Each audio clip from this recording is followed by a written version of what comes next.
अगर आप भी जिंदगी में सफल होना चाहते हैं तो सही समय का इंतजार तो करना ही पड़ेगा।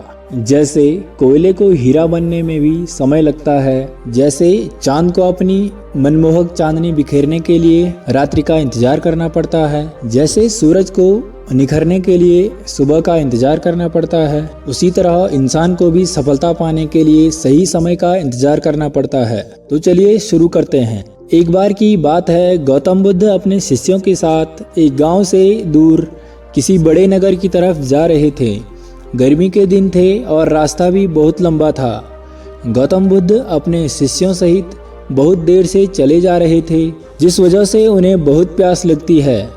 वहाँ से कुछ ही दूरी पर बरगद के वृक्ष की एक घनी छांव थी। सभी लोग उस वृक्ष के पास पहुँच जाते हैं।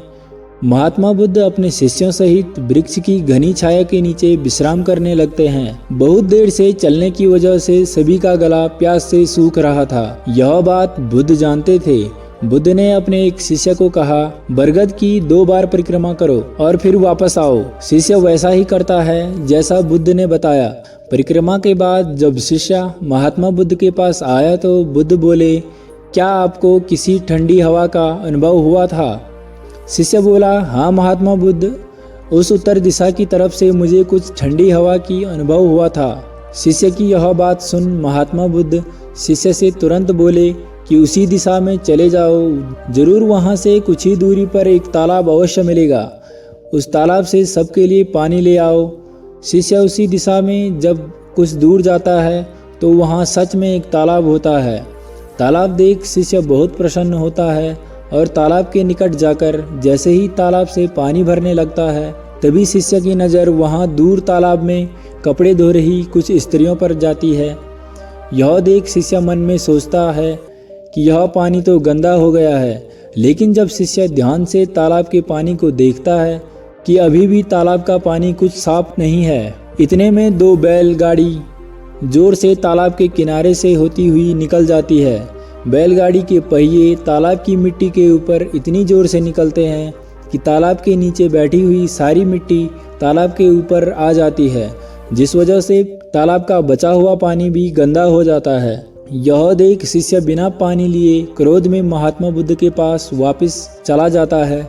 शिष्य बड़े ही निराशा भाव से महात्मा बुद्ध को सब बता देता है। शिष्य की बातें सुन सभी शिष्य बोलते हैं कि हमें तुरंत यहाँ से निकलना चाहिए, किसी दूसरी जगह पानी की खोज करनी चाहिए, वरना प्यास के मारे जान निकल जाएगी। इधर महात्मा बुद्ध सभी को शांत होने के लिए कहते हैं और बोलते हैं कि धीरज रखो, कुछ देर यहीं बैठो, उचित समय आने तक संयम बनाए रखो। सभी महात्मा बुद्ध की बात सुनकर शांत हो जाते हैं और वहीं बैठ जाते हैं। कुछ समय बीत जाने के बाद महात्मा बुद्ध फिर से अपने शिष्य को उसी तालाब से पानी लाने के लिए कहते हैं।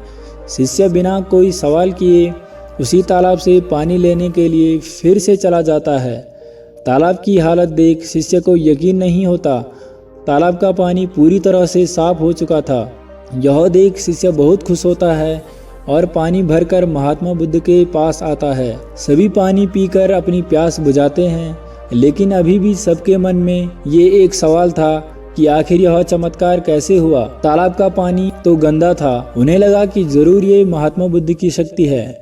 इनमें एक शिष्य ने यह सवाल महात्मा बुद्ध से पूछ ही लिया कि यह चमत्कार आपने कैसे किया। शिष्य का जवाब देते हुए बुद्ध बोले कि यह कोई चमत्कार नहीं है, यह आपके सब्र का फल है।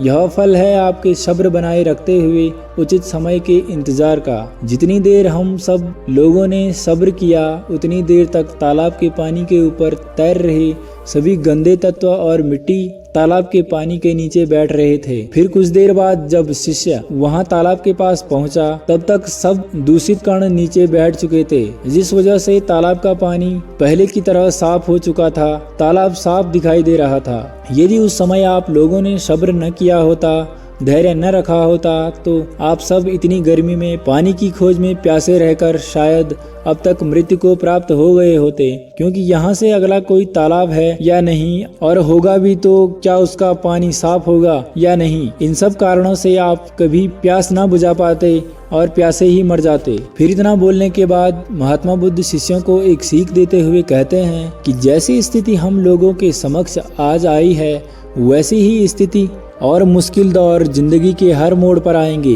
तब उस समय भी आपको ऐसे ही संयम बनाए रखना होगा और अपने विवेक से काम लेते हुए ही आपको एक उचित फैसले के साथ सही नतीजे पर पहुंचना होगा। हर मुश्किल दौर में सब्र रखते हुए ऐसे ही शांत मन से ही कोई फैसला लेना चाहिए जिसका आपके और दूसरों के लिए अच्छा होगा, क्योंकि ऐसी स्थितियों में लोग अक्सर गुस्से में आकर अपना सब्र खो देते हैं और गुस्से तथा जल्दबाजी में गलत काम और फैसला कर बैठते हैं, जिसका बुरा परिणाम उनको भविष्य में देखने को मिलता है, जिसमें खुद का नुकसान अधिक होता है। कुछ परिस्थितियां जीवन में ऐसी ही होती हैं जहां हमें सब्र बनाए रखना पड़ता है और सब्र बनाए रखते हुए उचित समय का इंतजार करना होता है, लेकिन लोग अक्सर यहीं पर सब्र खो देते हैं और उचित समय का इंतजार नहीं करते, जिस वजह से उनको आगे चलकर दुख और मुश्किलों का सामना करना पड़ता है। हमें इस कहानी से अपने जीवन की उन अनमोल बातों और ज्ञान का बोध होता है जो हमें हमारे जीवन में बहुत काम आती हैं। अक्सर इंसान जिंदगी में आने वाली परेशानियों के बारे में सुनकर बहुत परेशान हो जाता है, तो ऐसे में हमें सब्र रखना चाहिए